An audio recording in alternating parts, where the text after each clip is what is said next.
ئازیزان و خۆشەویستان ئەمڕۆتان شاد و ئەم کاتتان باش. من شەماڵ عەلیم و ئێوە بینەری بەرنامەیەکی تری دیالۆجی هیوان. ئەم بەرنمەیەمان کە زیندوو پێشکەشی و یازیزەکەین تەرخانمان کردووە بۆ چەند بابەتی گەرمی هەفتەی ڕابردوو.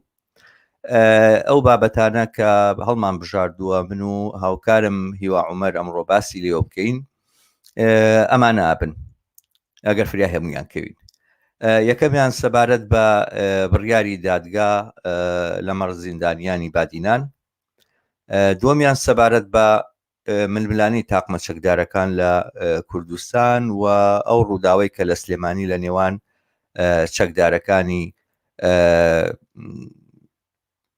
چەکدارەکانی دەستەیەک لە چەکدارەکان لەگەڵ ئاسایشی سلێمانیە پێک هات لە هەفتەی ڕابردووە. هەروە تیشێکە خینە سەر ئەو بابەتەی خست نەخۆشخانەی هیوا و هەوڵی تایبەتیکردنی کەرتی تەندروستی و لە کۆتاییشە سەبارەت بە ژینگەی کاری کارگەرانی کوردستان قسە و باسێکمانە بێگە فریاکەوتین. هاوکارم بۆ ئەم بەرنامەی ئەمڕۆ کە وەگوتم زیندوو پێشکەشیەوەی ئازیزەکەین هیوا عومەرە. ئەم کاتت باش هیوا و مێدەوارم باش بیت. سلااو شەماڵ جان، سلااو لە بینەران، سپاس هیوادارم زەناویشت باش بێت. هەر بژیت. بەر لەوەی کە بچینە سەر بابەتەکانی ئەمڕۆ من پێم خۆشە دووبارە داوا لە هەموو ئازیزان بکەم کە بەپی توانای خۆیان هەوڵ بدەن کە هەم سبسکرایبی کەناڵەکەمان بکەن لەسەر یوتیوب و هەم ئەم بەرنمەیە و کەناڵی هیوا بە دۆست و ئاشنانی خۆیان بناسێنن. هاوکاریکردنی ئێوە، سابسکرایبکردنی ئێوە بۆ ئەم کەناڵە دەنگی میدیای سوۆسیال میدیا و میدیایە کە لەژێر کۆنتترۆلی حیزب و کۆمپانیاکان و سەرمایهدارانی کوردستان نییە زوڵالترەکە. من جگە لە کەناڵی هیوا بانگەشەی سەررجەم کەسانێک و خەڵکانێک کە تینووی ئازادین، تینووی بیستنی ناڕەزایی و ڕای جیاوازن کە لەسەر سوۆسیال میدیا بە تایبەتی لە یوتیوب سبسکرایبی سەررجەم کەناڵەکان بکەن. میدیا لە کوردستان نابێ بجۆزێتەوە بۆ سوۆسیال میدیا و بێ سوۆسیال میدیا توانایەکی گەورەتر و کاریگەرتری هەبێت لەوەی کەوا لە ئێستا لە کوردستانە هەیە. ئەمە توانێ دڕ بە پاوانکاری سەرمایهداران و حیزبەکانیان لە کوردستان بۆ میدیا و کاری میدیایی بدات. دووبارە بانگەشتانەکەم بانگەواستانەکەم کە لێرە لە خوارەوە هەر لە کەناڵی یوتیوب سبسکرایبی کەناڵی هیوا بکەن و ئەم لینکە لە ڕێگەی سوۆسیال میدیا و لە کەناڵەکانی خۆتانەوە بڵاو بکەنەوە. هەر وەک پێشتری ژاگادارمان کردوونەتەوە لە ڕاگەنەکەیان بەرنامە تەنها لە ڕێگەی یوتیوبەوە بڵاو بێتەوە و دواتر لینکەکانی لە ڕێگەی سوۆسیال میدیاوە پەخشەکەین. هاوڕێ هیوا، من پێم خۆشە سەبارەت بە ئەم باسانی کە قسەمان لێکرێ سەردێڕانە دیارە گرنگترین و گەرمترین باسەکانی ئەمڕۆ کە زۆرێک لە ناوەندەکان و هەڵسوڕاوان و سوۆسیال میدیاشی بەخۆیەوە بڵین مەڵۆش کردووە و بۆ بە مەشغەڵەتی هەمووان بڕیاری دادگایە سەبارەت بە تەسبیتکردنی ئەو بڕیاری بۆ زیندانیکردنی ناڕازیانی یاخود نارانی دەسەڵات یاخود ناڕەزیان لە دەسەڵات لە بادینان دەرکرا ئەمڕۆ. من پێم خۆشە گەر وردەکاریەک هەیە سەبارەت بەوە بۆ بینەرانی باسکەی و تا ئەو جێگای کە تۆ ئاگاداری ئەم بڕیارە چی بووە؟ ئەمە بڕیاری دادگای تەمیزە؟ ئایا ئەمە بڕیارێکی تەمیزیە؟ ئایا ئەمە کۆتا بڕیارە؟ ئایا بوار ماوە لە ڕێگەی ئەوەی کە باسەکرا گوایە دادگا خۆی پیاچوونەوە بەم بڕیارەیە بکات و ئەو هەڵسوڕاوانە ئازاد بکە یاخود تەواوی تر ئەمە کۆتایی کارە و بڕیارەکە تەسبیت بۆ ئەوانە بێ وەکی خۆیان بچێژن ئەوەی کە بۆیان دانراوە حکومە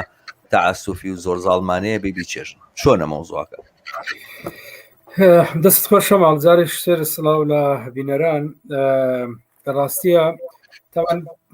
من دەبێ ئەوش باس کەم شەماڵەرە و بەرنامەیە ئێمە ئەم جارە بۆ ئەوەی کە زیاتر کوێم لە دەنجی خۆمە بێتەوە. شەماڵ ئێستا پێم وایە باشە فەرموو. ینی بەرنامەکە من ئەمجار لە ڕاستیە بە جیاواز لە بەرنامەکانی تر کە تەنیا لەسەر یوتیوب دابەزاند بۆ اعتیبارەی کە بتواندرێ سبسکرایبی کەناڵەکە لە یوتیوب بکرێەوە دواتر بتواندرێ شێر بکرێ وەکو پاڵپشتێک بۆ کەناڵەکە.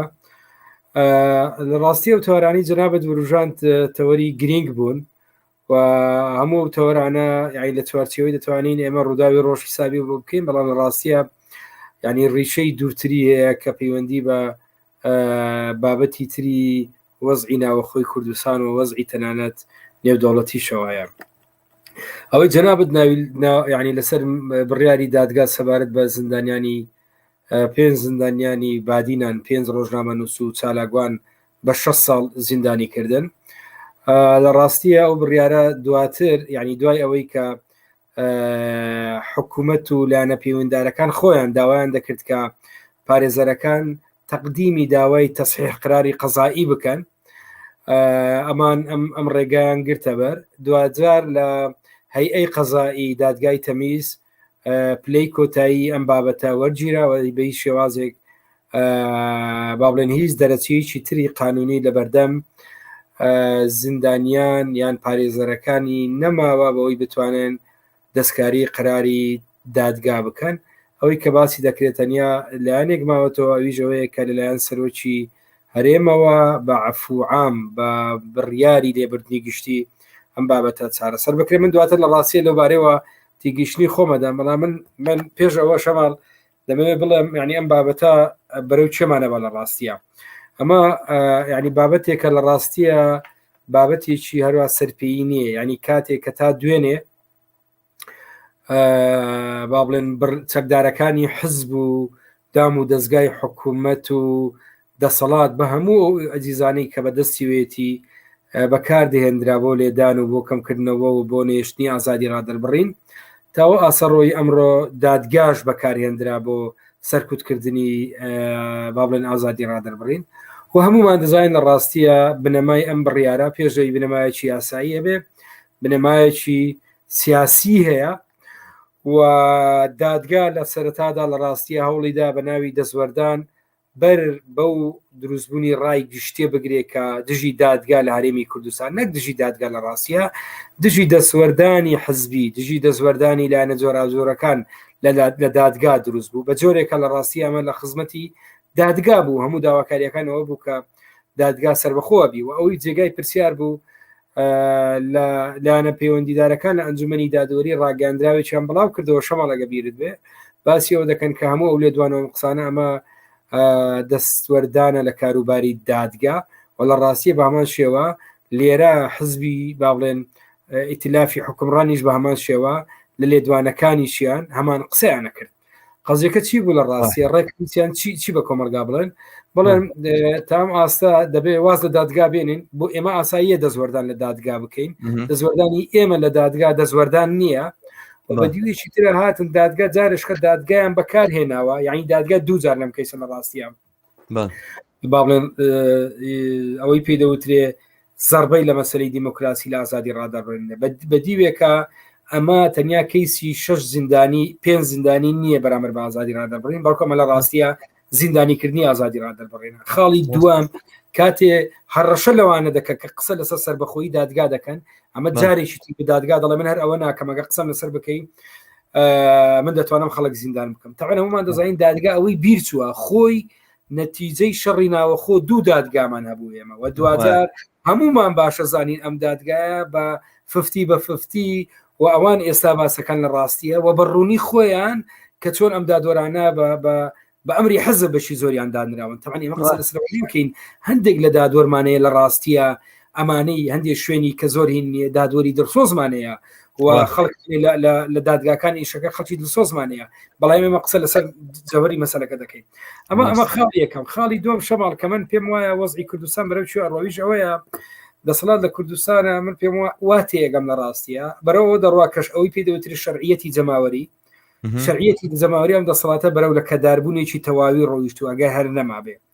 کاتێک قەیران دروستە بێ کە خەیران دروستە بێ و قەیرانە ناتوانندرێت چارەسەر بکرێ من نموزەی زۆر لە وڵاتانمان لایە دەسەڵات دەکرێتەوە بۆ ئەوەی کە ئەوەی بەدەستی بمێنێ ئێستا ئەوەی لە ڕاستیە خەڵکی لەدەست نەماوە و ئەوەی بەدەستی ماوە پارەیە و هێزە و بەکارهێنانی دادگا لە ڕاستیە لەم ڕێگایەوە جۆرێک لە جۆرێک هەندێزار تەنانەت مەترسی گەڕانەوەی جۆرێک لە فاشیەت و فاشیزمێکی تایبەت دەکرێت لە سەروبەندی دروستبوونی قەیران و چارەسەر دەکردنی هەرێمی کوردستان لە ڕاستی من پێم بەرەمەرە و دۆخە دەڕواتن کە سەبر دەسەڵات باشە زانی شەرعیەتی لە خەڵکەوە وەرنەگرتووە و لە ڕێگای چۆنەوە دەسەڵات و ئێستا چی بەسەر کۆمەلگایەناوە لە ڕێگای هێز و دام و دەستگا و دادگاوە دێ کۆمەلگا ینی خەڵک زیندانیەکە و پێشتر خەڵکی بە شکلی زۆر با بڵێن تیرۆرەکە ئێستا لە ڕێگای دادگاوە من پێم وامە پێشاتێکە لە ڕاستیە ئەگە بەمانای کەلیمە ڕێخستنی سیاسی هەبێ و ئەوەی پێی دەوترێ ڕێکخراوی کۆمەلگای مەدەنی هەبێ ئەوەی پێی دەوترێ سندیکای پارێزەران هەبێ ڕێکخرا و چین و توێژەکان هەبێ لە ڕاستیە دەبێ ڕوبەڕووی ئەم بابەتە بێنەوە وەمە ئەم قسەی کە دەکرێت زۆر ڕاستە کە دەڵێ ئەمڕۆ 5 زیندانی بادینان زیندانی کران بەیانی من و تۆ و فلان و فیساری بێگومان ئەم قسە ڕاستە و ئێستا کۆی ئازادی ڕادەربڕین لە هەرێمی کوردستان ڕوبەڕووی پێشێرکاریی گەورە دەبێتەوە خۆشبەختانە شەماڵ من دوا کۆمنت لەسەرەوە بدەم و کات بۆ جەنابەت جێبێرم ببوور من تۆزە تەندروستیم تەواویە جارجارە تووشی ئەو گرفتانە ئەبم ئەوەیە کە بەڕای ئێستا با بڵێن جۆرێک لە خۆپیشاندانێکی سەرتاسەری لە میدیای ئەلکترۆنیەوە دەبیندرێ یان لە سوسیال میدیاوە دەبیندرێ ئەمە پێم وایە کاریگەری خۆیە بێ تەمان خاڵێک لە بیرمان نەچێ باسی کەمیژەوەیە هاتوونە لەو تەصحیح قراریە لەو هینی هەیئەی قەزایی هاتون ئەوەی پەیوەندی بە قونسڵخانەکانەوەیە دەریان کردو تۆمەتەکان واتە شکلیان دەستکاری قەزیەکەیان کردووە بەڵام جەوهری قەزیەکە کە 6 ساڵ زیندانیە و حکومدانیانە لەسەر ئەم تەوەرانەوەکو خۆی ماوەتەوە دەسەڵاتێکت هەیە ئەمڕۆ خۆی باشە زانێ پایەکانی ئەم دەسەڵاتە لەسەر پاڵپشتی خەڵک نەوەستاوە بۆیە هەموو خەڵک دژی ئەم قەزیە ڕاپەڕی و ناڕەزایەتی دەربڕی خۆپیشاندانی کرد گوێ پێنەدا بەڵام دەزانێەوەی ئەوی ڕاگرتووە مەسلحەتی وڵاتانی سەرمایه‌داری بەرژۆندی وڵاتانی دەوروبەرە کاتی ئەوان هاتنە سەر ڕێگا تەنیا لە بەرامبەر چەند بەیاننامەیەکی شەرمنانەی قونسڵخانەکان هاتن دەستکاری شکلی ئەمینیان کرد کە چاوپێکەوتن لەگەڵ ڕۆژنامە نووسان تاوان نییە بەڵام جەوەرەکەی وەکو خۆی ماوە وە قونسڵخانەکانیش لە ڕاستیە ئێستا بێدەک بن بۆیە من لەو خاڵە هەم جای باسیەکەم خەڵکی کوردستان دەبێت پشت بە خۆی ببەستێ لە ڕاستیە بە ڕێخستنی خۆی ببەستێ ئەگەر بەتەمای ئەم شوێنانە بین لە ڕاستیە من پێم وایە دۆخەکە لەوە باشتر دقیقاً دەستەکانی خۆش بێ هیواتە تقریبا هەموو مەسائلانی کە لەم بابەتەوە زەرور بوو قسەی لەسەر بکرێ ئاماژەت پێکرد من تەنها ئیزافەیەکە بیکەم دوو خاڵە یەکەمیان بەڕاستی زۆرێک لەوانەش کە هەتا ئێستا بانگەشەی خەباتی هێمنانەوەوانیان نەکرێژێک لەوانە ئەمڕۆ بەریوانی وریاقانە بوو کە هیچ کاتێک لە بەرامبەر من دەسەڵاتەیە باسی شۆڕشیار نەکردو تۆ شۆڕش بۆ ئەو هەر بوێ تقریبا ئەمڕۆ تاریشم خوێنەوە باسیەوە کاقاڵێ بەم کردەوەیان دەسەڵات تەنها یەک دەواازە بۆ جەماوەر و بۆ خەڵک و کۆمەلگایڵێتەوەی شەڕی دەستەویەخەیە یعنی ترەوە دیارە مەریوانی وریاقانە ژوردەوە دواتۆتە کەمپی ناڕزایی شۆڕژێڕانەوە لە بەرامبەرم دەسەڵاتی کوردستانە پاش ئەوە هەموو ساڵە لە بانگەشەکردنی ڕیفۆرم و فشار و گوشاری کۆمەلگای مەدەنی بۆ دەسەڵات و پشتیوانیکردنی بڵێن ئازادی خوازانی سەرتاسەری دنیا بۆ ینی مەبەستیان دیارە دەوڵەتەکان و ناوەندە دەوڵەتەکانە بۆ پرۆسەی بە دیموکراتیزەکردنی کوردستان و کۆتایی هاتنی هێنانی سوڵتانیزم ئێستا ژاتە سەر و بڕوای کە ئەم بڕیارەی دادگا بانگەشەی کۆمەلگای بۆ شەڕی دەستەویەخە نظرم ئەمە بۆ خۆی نقطەیەک و خاڵێکی گرنگە بەڵام ئێمەمانان شۆڕژێڕانێکە خەڵکانێکە باوەڕمان بە ئاڵوگۆڕی شۆڕژێڕانە هەیە لە هەلومەرجێکی ئاوایە ناچی لە هەلومەرجێکی ئاوای باسی شۆڕش بکەین و دواتر بیرمان بچێتەوە هەمیشە ئێمە قسەمان لەسەر هەڵگێڕانەوەی ئەم دەسەڵاتە کردووە لە وەزعیتێکی ئاوای بە بڕوای من خەبات و کارکردن بۆ ئازادی سیاسی کۆتایی نەهاتووە بەڵام شێوازەکەی بێ بگۆڕێ ئەچمە سەر خاڵێکی تر کە تۆ ئاماژەت پێداویش دەوری کۆنسڵگەریەکانە بەداخەوە زۆرێک لە هەڵسوڕاوان و ئازادی خوازان زۆر باسێکی زۆر یاخود حەیزێکی زۆر گەورە ئەدەن بەوەی کە ڕیسوای ئەم دەسەڵاتە بکەین و دەسەڵاتێکی ڕیسوای چیەکە و ناوەندی ئێمەمانان جاران کە ئەم دەسەڵاتیان وت کارێکی دزێوی دژە دیموکراتی کردووە دژە ئازادی کردو با بڕێن ناوەندە ئاگادارکەینەوە سام جاریان ناوەندە نێودەوڵەتەکان 2 هەفتە لەمەوە پێشخوان لە هەولێر بوون هەر لە مەتار کەدا بەزینە میان گرتن مەجموعەیشان دیپۆرتکردنەوە یانی تۆ چی ئەم جارە گلەی شکا دەبێ بۆ لای چیە بەڕاستیان ئەم دەسەڵاتی پارتی و یەکێتیش بە ئەندازەیەکی زۆر بوارێکی زۆریان بۆ نێشوە تۆ ئینسان بڵێ هەتا وەهمێکی بەوە هەبێ کە توانێت ناوەندە نێودەوڵەتەکان داکۆچی لێ بکەنەوە ناوەندە نێودەوڵەتیانە دیارە ئازادی خوازن بەشیان مەسەرەن ڕێکخراوی کۆمەلگای مەدەنی ڕاستەخۆ سەر بە دەسەڵات نین بەڵام سەرنجامەگە قسە لەسەر دەوڵەتەکان و کونسڵگەریەکان و ئەوانەیەوان زۆر باشە زانن ئەمان چین ئەوان زۆر باشە زانن مەسەلەن ئەروەکو چۆن مستەبیدەکان و دیکتاتۆرەکانی ئەمریکای لاتین چیان بە خەڵکەکان کردووە ئەوانەی کوردستانی شتێکی لەو بابەتاکەنەوان هەمیشە پشتیوانی دیکتاتۆرەکان و مستەبیدەکان بوون وە تێگوشین بە ئومێدی شۆربای کۆنسڵگەریەکان وەمانە بەنظرم بێشێو سەرمان پێێنێتەوە ئەوەی کە هەیە ئەوەی تۆڵێک خەڵک دیفاع داکۆچی لە مافەکانی خۆی بەدەستی خۆی بکەوە پشتیوانی لە خۆی بکەوە بە پشتی خۆی پشتی قایم بێنێک بە پشتی کۆنسڵگەریەکان وانە نوکتەی خاڵێکە لێرە هەیە ئەوەیە ئێمە پێویستمان بەوەیە هەمیشە و دایم هەموو ناڕزاییەکان هەر ناڕزایەک لەسەر هەر پرسێکی دیاریکراوی کۆمەڵایەتی ئابووری هەر شتێک دێتە پێشەوە ئەوانە بیبەستینەوە بەو ناڕزاییە سیاسی و بیبەستینەوە بە خەبات و هەوڵ و تێکۆشان بۆ داکۆچی لە ئازادی سیاسی کەیسی زیندانیانی بادینانە بێ زیندوو بێ ئەو هاتنە مەیدانی جەماوەر لەسەر سوۆشیال میدیا کارێکی زۆر بەجێ ئەبێ درێژەی پێ بدەین ئەبێ کەمپینی بەردەوام هەبێ بۆ داکۆچیکردن لە زیندانیانی بادینان ئێمان پرسەمان لە دادگایدانە ناوە تاکو لە دادگایەک لای بێتەوە ئمە بڕێنەوە ماڵەوە دابنیشین لە زال داکۆچی لەکەین بە هەر شێوازێک بۆمان بکرێن پرسە بە زیندوو ڕاگرین بە گەرم و گوڕی ڕاگرین دیارە لەسەرمانە بڵین ینی کەمتر لە دقەیەک لە سێ خەڵک دروستکەم کە من پێما دەکرێن ینی لە ڕاستی پێویستی بە تەوەریشی تایبەتە ئەویش دابڕاندنی خەباتی ڕێکخراوە باڵێن سندیکاکان وەڕێکخراوەکانی کۆمەلگای مەدەنی لە خەباتی سیاسی لە ڕاستیە و بچووکردنەوە و جێڕانەوەی ئەم با بڵێن ئەم ناوەندە بەرفراوانە بۆ ناوهۆڵەکانی هوتێلەکان و تەعاملکردن تەنیا لەسەر بنەمای پرۆپۆزەڵ و لەگەڵ خونسڵخانەکان من پێم وایە چێکە لەو بابەتانی کە ئێستا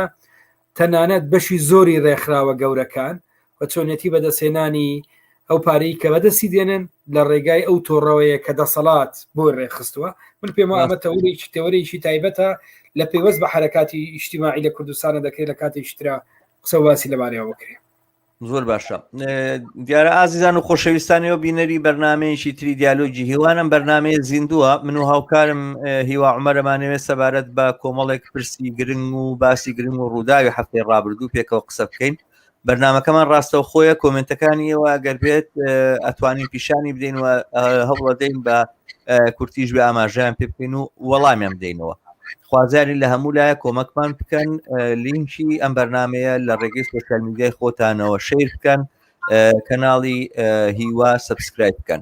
هیوا ئەوە گوتەمەوە باسی کە کردمان لەسەر زیندانیانی بادینان زۆر زیاتر لەوە هەڵەگرێکە ئێستا لێرە بەم کورتەیە ئاماژەمان پێدا بەڵام ئێمە وەکو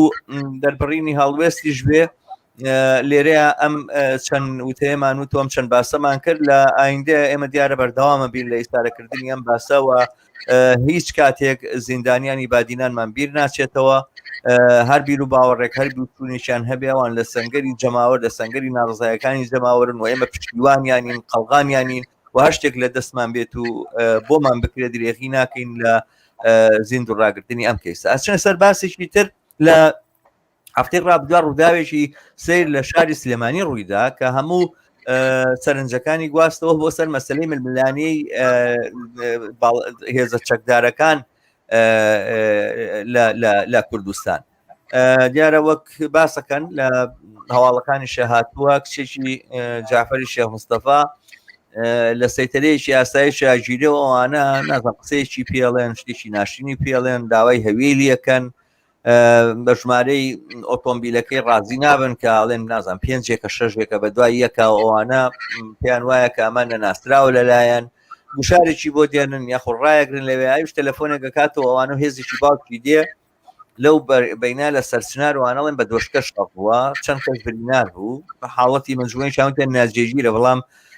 من خۆشبەختانە نەمویست کەس ژیانی لە دەستدا بێت کە هەواڵێکی خۆشە ڕاستە ئاسایشی چەکدارن هەلدوودا بەڵامی تر دیارە ڕۆڵەی خێزانێکە بەرحاڵ ئەوە باش بوو کە نەگەیشتە ئاستی مردنەوەوانە یا من نەمویست بە نازان بەرحاڵ یا خۆیان لەوانەیە پێچا بێنێتەوە کەس نازانن چکە دوایی ئەڵێن بە سڵحی عشاری حەلیان کردووە بەرحاڵ بەڵام ئەمە چاوی کردەوە بۆ سەر مەسەلەیەکی زۆر گرنگ لە کوردستانە ئەویش شێواز و پێکاتی ئەم دەسەڵاتەیە بەڕاستی ئێمە لەگەڵ چیا بەرەو ڕووین ینی ئێمە جاران لە سەردەمانی کۆنا گروپی چەکدار و مافیا و بڵین گروپی قاچاقچێتی جۆر بە جۆر هەبوون لەگەڵ یەکترە لە کوردستانە لە ململانیا بوون بەڵام هیچ کاتێک بەم ئەندازەیە باڵادەستی ئەم گروپە چەکدارانەمان نەدیوە بەڕاستی ینی من دیارە دواتر دێمە سەرەوەی کە هەر لە هەفتەی ڕابردووە ڕووداوێکی ئەرێنی ڕوویدا بەڵام زۆر جار ئەم ڕووداوە نێگەتیڤانە و نەرێنیانە کە دێتە پێشەوە ئەوانە باڵێکێکێ بەسەر ڕووداوە ئەرێنەکانەوە هەرچی ئومێدێکیش هەیە لە لای خەڵک کە دروستەوێ بە جۆر لە جۆرەکان لەبەی نیەوە وەکو بڵێ مەبەست لێی ڕاستیەکەی لە بناغەیە خۆی هەرچیەک بوو بێتەوەوانە بەڵام ئەنجامەکانی ئەوە بێت کە خەڵک ئومێد بەدەست ئەمە لەکوێ ئەژین ئێمە لە چه بڵین وڵاتێکی ناژین کە ئەومەرای حرب دەسەڵاتی تیا پیاداکەن و ئەوانە تۆ کار ئاساییش لەسەر جادە لە شوێنێکا کە خەریکە ڕاوەستاوە خاڵی پشکنینی داناوگوای بۆ ئەم پارێزگاری ئەمنیە دەگەر ئەوان بدرێنە بەرتفەنگ و لێدان و تەقکردن و برینارکردن و شەڕ و ئەوانەیە بێ خەڵکی ئاسایی چۆنی لەسەر مافەکانی خۆی لە مافەکانی خۆی دڵنیا بێ کە پێشێل ناکرێوانەوە کە ئەمە بەڕاستیمە لایەن چیەوە حکومەکرێن ئەمانە بۆ خۆیان مەسایلێکن کە زەق بوونەوە وە زۆر کەسی دووبارە هاتە سەرەوەی کە ینی بە جۆرێک باسکردن لە دۆخی کوردستان لەلایەن چاودێرەکان و هەندێک جار هەندێک بێئومێدی تیابینم یعنی ئەوەی کە ئیتر هیچ ناکرێت ئێمە ناتوانین هیچ شتێک لە بەرامبەر ئەمانەیە بکەین و ئەگەر مەسەلەن بیانی چۆنی ئەکرێ خەڵک لە بەرامبەرم گروپە چەکدارانەیە بێ یا بەسەرەن دێتە سەرەوەی کە دووبارە حلولەکانی بە حلولی سەرەوە ئەزانە دانیشێن نەسیحەتەکە ئەو بڵێ کەسەکە خۆی نەزانێ مەسەن حکمی قانون یعنی چی حکمی یاسا یعنی چی یعنی ئەوەی کە دەستگای ئاسایشی بەدەستەوێ نازانێ کە یاسا و حکمی یاسا ئەمانەیانیشی بۆی شەرحەکەن و بۆی ڕوونەکەنەوە کە ئەگەر حکمی یاسا نەبێ ئاوا بێ وەک بڵێوانە خۆیان نەزانن یعنی مەسایلێکی بناغەیی تری لە شێوازی ئاڵوگۆڕکردنی کۆمەڵگاوە شێوازی وەڵامدانەوە بە قەیرانەکانی هێنایە پێشەوەنی ئەم ڕووداوە بۆ بە دەرەچێک و پەنجەرەیەک بۆ دیتنی واقعیەتی زۆر نالەباری کۆمەڵگای کوردستان بەڵام لەو لاوە بۆتە بەهانەیەکیش بۆیکەوە زۆرێک لەو هێزانی کە خۆیان بە ئۆپۆزیسیۆن من زۆرم بینی قسەیان لەسەر کردووەوانە بە شێکدا چاودێرەکان و ئەوانە ینی تەواو هەموو ئەخولێنەوە دێنەوە سەر هەمان خاڵ کە ئەبێ دووبارە لەسەرەوە هێزێک هەبێ حکمی یاسا فەرزکات و ئەوانە هەنی هەستەکەی باشە ینی ئەم هێزە لە چیۆ بێت ئەم هێزە چیە بیهێنێ ئەوە چۆنی دروست ببێ ئەوە چۆن پێک بێ ئەوە بەکام مؤسسە بتوانێت ئەم کارە بکە ینی زۆر جار ئەو چارەسەرانی کە تاحیەکەنوانە زۆرتر لەوەی کە دەرگا بکاتەوە ڕۆشنگەری بداتەوە ئەوانە بێئومێدی دروستەکە مثلا ئەنجام ناکرێت ترەوە بێهودەیە کام حیزب ئەتوانێت مثلا من جۆم لە هەندێک هەتا لەلایەنە ئۆپۆزیسیۆنەکان بوو کە هەمیشە ئۆپۆزیسیۆن بوون و هەمیشە لە بەرامبەر ئەم دەسەڵاتەیە قسەیان کرد و هەمان شت ئەڵێنەوە پێویستەکە پەرلەمان باشە پەرلەمان سەرۆکی دەستگای ئەمنی پەرلەمان دێرن سەرۆکی دەستگای ئەمنی پەرلەمان نازانێت مەوزوعەکە لەسەر چییە نازانێت راپۆرت بدا یعنی راپۆرتێکی ڕۆشن هەتا ئێستا لە ئەوڵی مەسەلەکە و تا ئاخری مەسەلەکە کەس باسی نەکرد کەس خۆی نەکرد بە ساحبی کەس هەتاکو خۆی بە مۆزەف نەزانی بە هین نەزانی بەرپرس نەزانی بێ بە خەڵک بڵێ چی ڕوویدا ئەوشەوە ئەم تۆشکانە بۆ تەقیان لە بەرامبەر یەکاکە و هەر ئەوەشی کە من و تۆ بیستمانە بەشیشی زۆری هەر تەخمیناتە بڵێن گزارش و یاخود راپۆرتی ڕۆژنامەوانیە من هەستەکەم کە بۆ تاوتێکردنی بابەتی ئاڵوگۆڕەکان بۆ تاوتێکردنی ئەم مەسەلەیە و بۆ وەڵامدانەوە بەم کێشانە بە بڕوایم نەبێت شوێنێکی کە بگەڕێن کۆمەڵگا پێویستی بەوەیە کە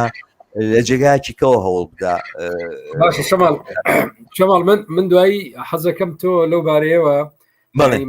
لە شوێنی ترەوە چییە حەزەکەم ئەم تێگەیشتنە کۆ بکەیتەوە تا من ینی تێگەیشتنی خۆم بە کورتی لەم بارەوە ئادەم دەمێ مەبەستەوێت لە شوێی تر چییە ئەزانی چۆنە من مەبەستمەوەی ئەسایی خۆی مشکلەکەەوەی تا ئێستا ئەوەیە کە ئەڵێ شێشەکانی دەسەڵات بە خودی دەسەڵات خۆی چارەسەر بکرێت بەڵام من پێم وایە ئێمە پێویستمان بە بیناکردنی دەسەڵاتێکی تر هەیە لەناو کۆمەڵگایە ئێمە پێویستمان بەوەیە کە بڕۆین بۆ جێگایەک کۆمەڵگایەکی تەریب دروستکەین کۆمەڵگایەکی موازی دروستکەین بۆم کۆمەڵگایەکە هەیە و لە شوێنێکە کە خەڵک ئیرادەیەکی دیاریکراوەکە ئەوانە خۆی بەڕێوە بەرێەوە جەماوەر لە خوارەوە لە ناو ئاماقی کۆمەلگاوە لە ناو جەرگەی کۆمەلگاوە هەوڵدا خۆی ڕێکخاتەوەوانە لەم ڕێگایەوە بتوانێت جوابی کێشەکانی دەسەڵات بداتەوە ئەجینا مەسەلەنەوەی کە بڕۆین پەرلەمان وا لێ بکەین بڕوا دەستگای تەنفیزی وادارکە جواب بە مەسائلەکانی ئینباتەوە باشەوە خۆ زۆر دەمێکە کرا ئەمە ئەم چەند هەڵبژاردن کراوە لە 2009 هەروواڵن ئۆپۆزیسیۆن هات و بڕیاریان دەرکرد و بڕیارە نابە دەستگای تەنفیزی جێبەجێ ناکە باشە چۆن ئەکرێوا لە دەستگای تەنفیزی بکەیت جێبەجێکە لە حاڵێکا کە تۆ دەسەڵاتێکی تر لە کوردستانە لە بەرامبەر پارتی و یەکێتیا وجودی نییە ئەنی کێشەکەی ئێمە هەمانە لە کوردستانە هەر تەنها ڕووخاندن و تێکدانی ئەوە نییە کە هەیە کێشەکەی ئێمە هەمانە لە کوردستانە ئەوەیە کە ئەوەی کە ئەتوانێت جێگەی ئێمانە بکرێتەوە بینا نەکراوە دروست نەبووە و بڕای من پێویستمان بەوەیە ئێمە ڕێگایەکی تر هەڵبژێرین بۆ ئاڵوگۆڕەکان لە کوردستانە ئەویش بیناکردنە دروستکردنی شێوازی دامەزراوەی ترە بۆ بەڕێوەبردننی ژیانی کۆمەڵگا کاویش لەناو جەماوەر خۆیەوە هەڵبڵێت و دروست ببێ لە دەرەوەی چوارچێوەکان و ئەوەی کە ئەو مؤسساتانی کە کۆمەلگا بەڕێوا بە من ئەزانم کە ئەم مەسەلەی لەوانەیە سەخت بێتە بەرچاو یا بڵێن ئەمە شوە نەکرێ ئەمە خەڵباویەتە خەیاڵیە بەڵام بە باوەڕی من ئەوە خەیاڵی ترە کە تۆ پێ دوابێ پەرلەمانێک کە پارتیەکێتی دروستیان کردووە دەسەڵاتەکەی خۆیان چارەسەرەکە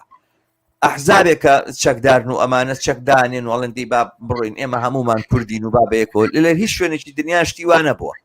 لە هیچ شوێنێکی دنیا شتیوان نەکراوە کە مەسەلەن هێزێکی چەکدار بڕوا چەکەکانی دانیا بڵێ من تەسلیم و بە ئیرادەی جەماوەر کەس لە هیچ شوێنێک شتیاوە وجودی لە کاتێکە ئیرادەی جەماوەر تەمسیل ناکرێت لە مؤسسەیەکی دیاری کراوە کە بتوانێت هێزی خۆی بسەپێنێ و ئەوان وادار کاو ناچەند کاوکارە بکەن من پێم وابێ ئەوەیان تەواوی ترە کە چاوەڕوانی دەسەڵات خۆی پێ چارەسەرکە لەوەی کە تۆ هەوڵ بدەیت ئالتەرناتیوێکی تر و بڵین ڕێگایەکی تر یاخود مؤسساتێکی تر لە ناو جەماوەرەوە بخەڵێ من پێم زۆرتر بکەین لە داهات من لەسەر لەگەڵ بەشی یەکەمی بابڵێن تێگەیشتنەکە دام لە ڕاستیە کە جارێکتر بە دوایی ناکری ئەمە بەدوایی چارەسەریەکان بگەڕێن لە چوارچێوەی بابڵێن دەسەڵاتێک کە 30 ساڵە تاقی کرایەوە و 30 ساڵە لە ڕاستی نەیتوانی نموزەجێک لە ناو دوو کەوانە لە دەسەڵاتدارێتی ئەوی پێدەوترێت ئەوەی ئێستا بەنگەشی بەوە دەکرێت حکومی ڕەشید و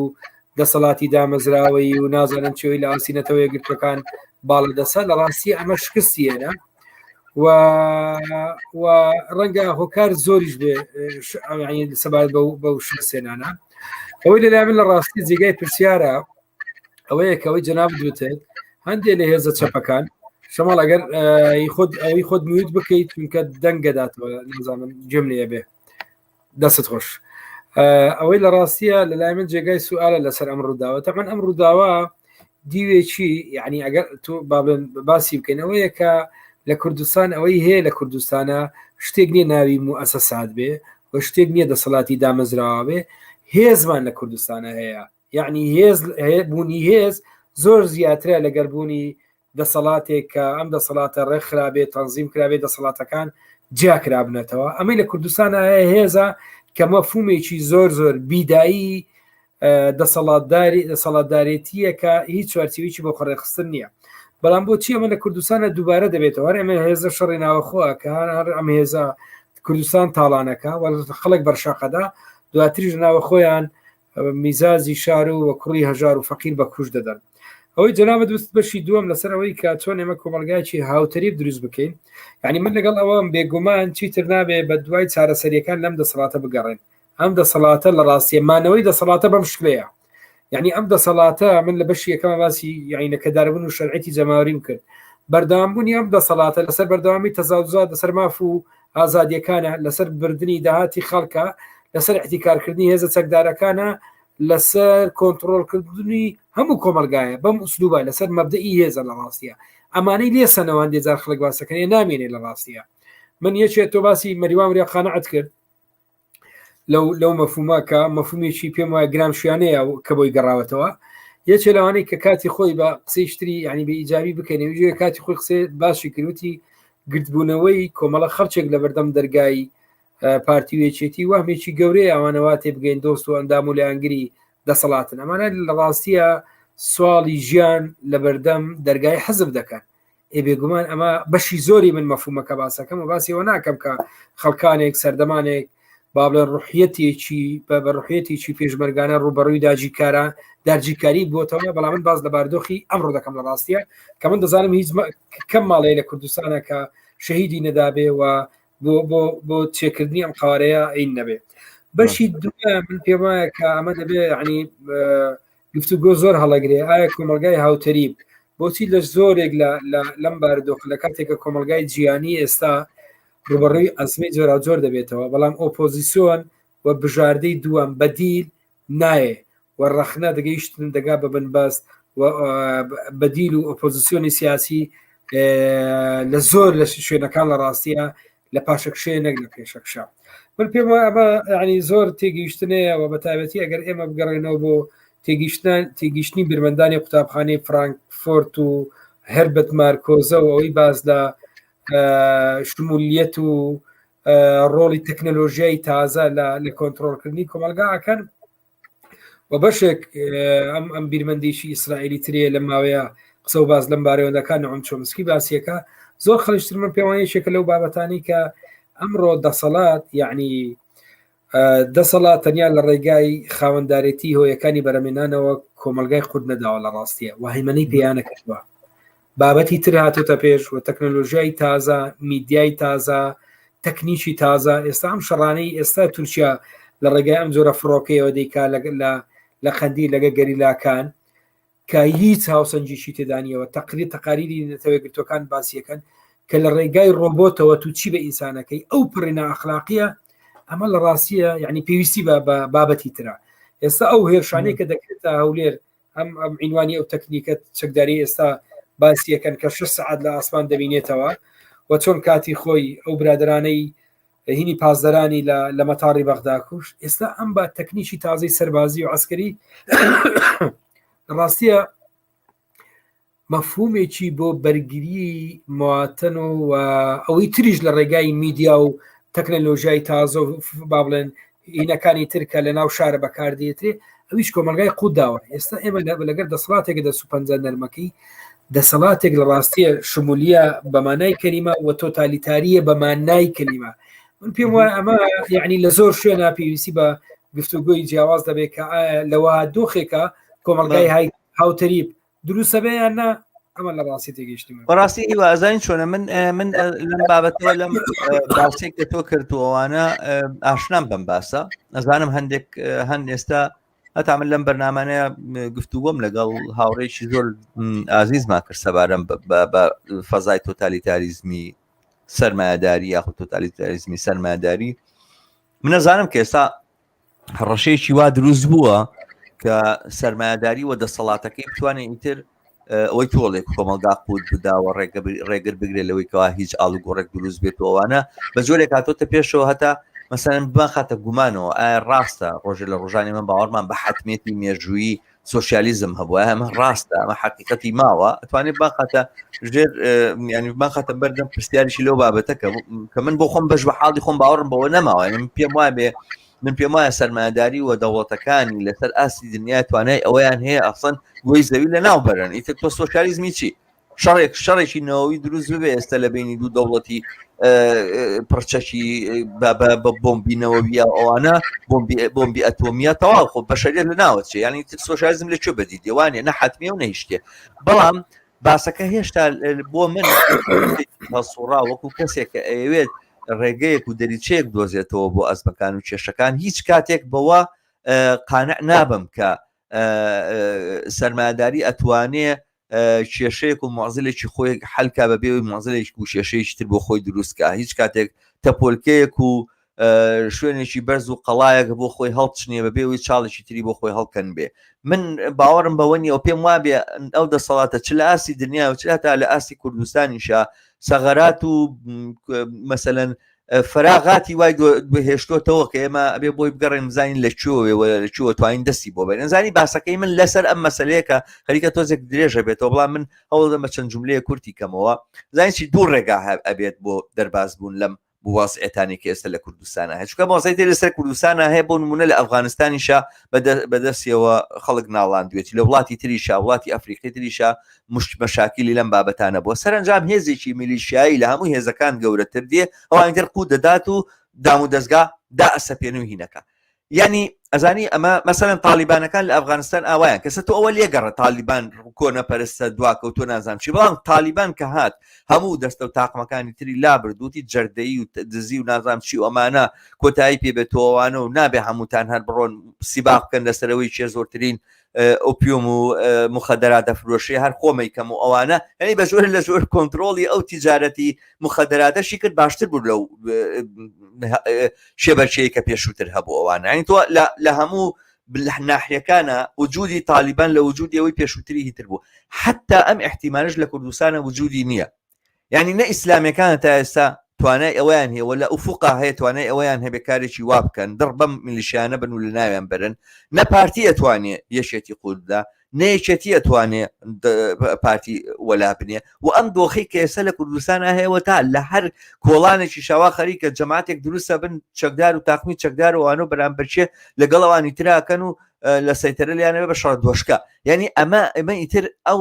مەجالە و ئەو بواری لێمە داخست تەنها بوارێک و مەجالێک کەماوەتەوە مداخەلەکردنی جەماوەرە. چۆن ئەم کۆمەلگا موازێ دروستە بێ بەڕاستی سوالێکە بێ بیری لێ بکەینەوە. بەڵام من پێم وابێ دروستکردنی کۆمەلگای موازی دروستکردنی کۆمەلگایەکی تەریب بەم کۆمەلگای کە هەیە بەدەسەڵاتێکی ترەوە جابا لە گەڕەچێکەوە دەست پێ بکە، با لە شارێکی پشکۆلەوە دەست پێ بکە، با لە شوێنێکەوە دەست پێ بکە کە ئێمە توانی ومانە ئیمان هەبێت. دەنگم نییە هیوا دەنگت کەس بووە دەنگت قەتع بووە، با لە شوێنێکەوە دەست پێ بکە کە مەسەلەن بڵین شوێرێکی پشکۆلەیەوەوانە کۆمەڵێک هەرەوەزی تیاکراوانە لە جێگایەکەوە مەسەلەی دەست پێ بکە ئەتوانێت دەواازەیەک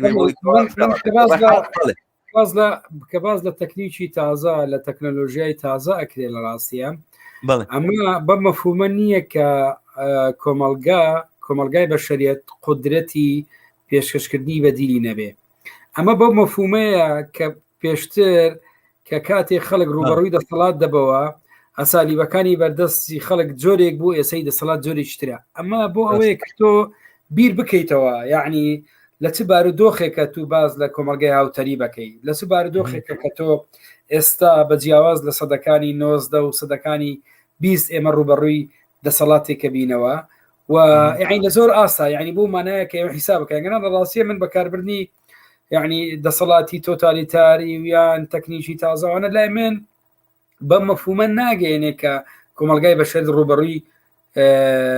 بەدیل نەبێتەوە. ئێستا ئەم نەڕەزایەتی ئێستا لە کوردستان هەیە بەشی زۆری خەڵکی کوردستان ئەو هەیمەنەی ئێستا خەڵک بەرامبەر دەسەڵات دروستی کردووە. ئەمە بەدیلە لە ڕاستیە. خۆ بەدیل چییە؟ یعنی زۆرینەی خەڵک ئەم دەسەڵاتی ئێستا ڕەفزەکە، ئەمە بەدیلە. بەڵام ئەمە چۆن ڕێکەخرێ ئاراستە ئەکرێ و دەتوانین بە جۆی لە جۆرەکان ئێمە میکانزمی تازە بدۆزینەوە پرسیارەکە و بە دواگەڕانەکە لەو چوارچێوەیە بە تەسەوڕێ. دەنگت نییە شەماڵ میوتە. دەستی خۆش بێ هیوا من دیارە ئەتوانین زۆرتریش لەسەر ئەمە بدوێن هەڵێگرین بۆ ئەمە باسێکی ئەتوانێت قوڵ بێ بۆ بەرنامەکانی داهاتوو لەسەر ئەلتەرناتیڤەکان کە لە کوردستانە مەطرحەوە چ ڕێگایە بگرینە بەر وام پرسیارە ئەگەر لانی کەمتوانین پرسیارەکە ڕۆشنترکەینەوە دەقیقتریکەینەوە کۆنکرێتری بکەین تا بتوانین مەسەلەن پێکەوە لەگەڵ هەڵسوڕاوانی دیا هەوڵی وەڵامدانەوەی بکەین. وڵام بە هەر حاڵ من پێم وابوو ئەم ململانە چەکدارەکان لە سلێمانیە چاوی کردینەوە بۆ دیتنی واقعێکی زۆر دەردناک و زۆر ئازاربەخش لە کوردستانە کە بە جۆرە لە جۆرەکان لەگەڵ خۆیان هەمیشە ناومێدی دێنێ و ئێمە بەڕاستی بەرەنگاریکردنەوەی ئەم ناومێدیە بە هەوڵدان بۆ دیتنەوەی ڕێگا چارە و ئەمانە من بە تەنها چارەسەر ێزانم بۆ دۆخی ئێستا بۆی کەوا خەبات بۆ ئازادی و بۆ یەکسانی بۆ مافەکان بەردەوام بێ. ئەچینە سەر باسێکی تر کە من پێم وابێ ئەیتوانی زۆر ئومێدوارتر بێ ئومێد بەخشتر بێت لەوەی کە بووە گەر ئەم ڕووداوانەیە بە دوایانێت ئەویش مەسلەی نەخۆشخانەی هیوا و ئەو کەمپینە بوو کە لە ڕۆژەکانی ڕابردووە ڕوویدا دیارە من بەر لەوەی کە بچمە سەر جانبی پۆزتیفی ئەم ڕووداوەکە ڕوویدا کە جانبێکی بە بڕوای من پۆزتیفی هەبوو و من زۆر مهمە بەلامەوە کە ئاماژە بەو مەسلەیە بکەم بەڵام بەر لەوەی کەوا بچمە سەر ئەو جانیبە پێم خۆشە لەسەر ئەو هێرش و حملەی سەرمایه‌دارانی کوردستان بۆ سەر ئاستی گوزەران و ژیانی خەڵک قسە بکەم ئەزانی ئەمەی کە باسەکرێ دەسەڵات بەرتیلی داوە بە جۆر لە جۆرەکان لە فۆرما وایە ئەوەی کە تۆزە پێشەست تۆ ئاماژەت پێکردووەوانەوەی کە خەڵک لە بەردەرگای ئەم پارتی و یەشێتی ئاوەستاوە بە جۆرە خەریکە هەوڵی ئەوایەت کە ژیانی بۆ دابین بکرێتەوە شتانە ئەمە بەشێکی وایەوە بەشێک هەستەکەی دەسەڵاتداران و میلیشیاکان بە جۆرێک بەرتیلیان داوە بە خەڵک بۆی کەەوە ئایندەیان پسووتێنن یعنی ئایندەی نەوەکانی ئێمە حکوومەتێکیان دروست کردو بۆی قەرزاریکەن حکوومەتێکیان دروست کردو بۆی ئایندەی کۆمەلگای ئێمە بخۆن مناڵێکم ڕۆ لە دایکە بێ هێشتا لە دایک نەبووە قەرزارە لە داهاتوە بێ قەرزەکانی بداتەوە ئەم دەوڵەتە خۆی کردو بە نوێنەری بۆی قەوا قەرز بکات و لە جێگایەکە کە سەروەت و سامانی ئەم کوردستانە شتێکی زۆر ئەتوانێت خورافی بێ بە ئەندازەی دانیشتوانی بەڵام لەگەڵەوەی ئێمە لە دۆخێکی ئاوا بەرەوڕوین بەڵام بەم ئەتیبارە بەم فێڵە بەم تەڵەکەیە بە جۆرێک خەڵکی چاواشە کردو بەڵام لە لایەکی ترەوە هەستەکەی حقیقەت ئەمە توێژاڵی مۆزوعەکەی ئەمەی کە بەرتی لەدا بە خەڵک ئەمەی کە موچەیەکی مەسەرەن زیاتری لە جاران داوە بە خەڵک بەڵام ڕاستیەکەی ئەوەیە تەواوی کۆمەلگا بۆتە مەیدانی پەلامارێکی بێ هەوسار بۆ سەر هەموو سادەترین مافەکانی خەڵک لەوانە مافی تەندروستی یعنی تەندروستی ئەوەی کە تۆ دام و دەستگایەکی تەندروستی هەبێ بتوانی خۆتی لا چارەسەرکەیت و ئەمانەوە چارەسەر پێ ببەخشی ئەمە بوو بە یەکێک لە مەبادی ئەساسیەکانی حکومداری لە کوردستانە لە ماوەی چەند دە ساڵە لە عێراقە لە ماوەی چەند دە ساڵە یعنی ئەمە بوو بە یەکێک لەو دەستکەوتانە کە بۆ خەڵک بەدیهی بوو کە تۆ نەخۆشەکەوێتی بۆ قەسەخانە تاوە پارە تۆ بێ عیلاج بکری ئەمڕۆ بەم شێوازە تەندروستیان بە جۆرێک تایبەتی کردووە کە تۆ ئەگەر پارەت نەبێت و عیلاج بکرێتوانە وەکو ئەمریکا وەکو ئەو وڵاتە سەرمایه‌دارانە کە ئەگەر بیمەت نەکرد بێت و خۆت بیمە نەکرد بێ بۆ پارەت هین نەکرد بێ پاشەکەوت نەکرد بێ بۆ کاتی نەخۆشی ئەوانە تەواو نەخۆشکەوتی بمرە تەواو ئەمە عیلاجەکەیت ینی بە جۆرێک ئەم پەلامارە خراوەتە سەرین وە داخستنی نەخۆشخانە یاخود هەوڵی گواستنەوەی نەخۆشەکان بۆ نەخۆشخانەیەشی تر لە نەخۆشخانەی هیواوە کە بۆ خۆی معلومە سەرنجامەکە یەکاتە چی هیوا نەخۆشخانەی هیوا نەخۆشخانەیەک بوو بە مەجموعەیەک پرەنسیپ و بڵێن توانایی دیاریکراوەوە و گواستنەوەی نەخۆشەکان یا هەوڵدان بۆی کەوا نەخۆشەکان بەری بۆ خەستەخانەیەکی تروە خەستەخانەیە لە کار بخەیت بۆ خۆی پیلانێک بوو بۆ تایبەتیکردنی ئەم خەستەخانەیەش بۆی کەوا نەخۆشی سەرەتانیش بکەیت بوارێک بۆ قازانج بۆکردنەوە کە ئیتر ینی لەو پەڕی نزمی مۆراڵە بێت بەڕاستی دەسەڵاتێک دەتوانێت ئەم کارە بکە بەڵام ئەوەی کە جانبی پۆزتیفەکە من پێم مهم بوو و پێم بەڕاستی سەرنجڕاکێش بوو هاتە مەیدانی خەڵک بوو ینی ئەو حەملە زۆر فراوان و گەورەیە کە سەر سۆشیال میدیای گرتەوە و بە شێوازێکی زۆر فراوان و بوو بە گوشارێک بەڕاستی بەسەر دەسەڵاتداران و کۆمپانیە و سەرمایه‌دارانی چاوچنۆکە کە بەخۆیان ناپچنەوە بۆ من زۆر جێگای بەڕاستی سەرنج و ئومێد بوو و پێم وابێ ئەمە نیشانەی زیندوێتی ئەم کۆمەڵگایە و نیشانەی ئەوەیە کە ئەتوانی شت لەسەر ئەم جۆرە سەرکەوتنانە بیناکەی و بتوانی مەسەرەن بە خەڵک بڵی بڵێ ئەوە تا لە هەر حاڵێکا کە تۆ بڕیارت داکارێک بکەیتەوەوانە توانێت ئەوەت هەیە بەرەنگاری ئەمە ببیتەوە چەنە هەندێک خەڵک هەمیشە پیان خۆشە ینی لە دوای مەوزوعەکانەوە بێن و تۆزە فەلسەفە لێ بن و بڵێ جا خۆیان دەسەڵات خۆی مەبەستی نەبوو بیکە ئەمە ئێوەشکردان هیچ نەبوو ئەمەی کە کرا هەر سیناریۆ بوو ئەمانە قسانە ئەوترێ هەمیشە خەڵکانێکن پیان خۆشە لە هەموو کەس عاقڵتر بن و شۆڕجێرتر بن بەڵام واقعەتیشی شتێکی ترە بەڵام حقیقەتەکەی ئەوەیە کە ئەو حملەیە تەسیر و کاریگەری خۆی بوو بتوانی بەر بەم پەلامارەی سەرمایه‌داران بگرێت کە بۆ من جێگەی ئومێد دەست خۆش شەماڵ من کاتی بەرنامەکە چەند دقەیەکی کەماوە من لە ڕاستی لەم ڕووداوە جگە لەوانەیە باست کرد یعنی دوو لایەن نەبینم یانێکەوەیە کە هەوڵێک بوو بۆ لێدان لە ئەگەر جارشکە دەنگەکەت میوت کەی شەماڵ هەوڵێک هەبوو لە ڕاستیە یعنی ئەوەی ڕووداوێک بوو بۆ لێدان لە هەڕەمی ڕەمزی یعنی نەخۆشخانەیەوە وەکو ڕەمزی نەخۆشخانەی کەرتی گشتی وەکو خزمەتگوزاری کەرتی گشتی بوو بە ناوێک بە ڕەمزێک لە کۆمەلگا کە چۆن کەرتی گشتی خزمەتی کۆمەلگا دەکا و لە بەرامبەر ئەوە چەندین نەخۆشخانەشمانە بۆ ڕەمزی کەرتی تایبەت بوون کە چۆن چڕاوڕوتێکیان بەرامبەر بە خەڵکە کرد ئەمەی هەبوو جاری شرویستی لەم متمانەیە بدا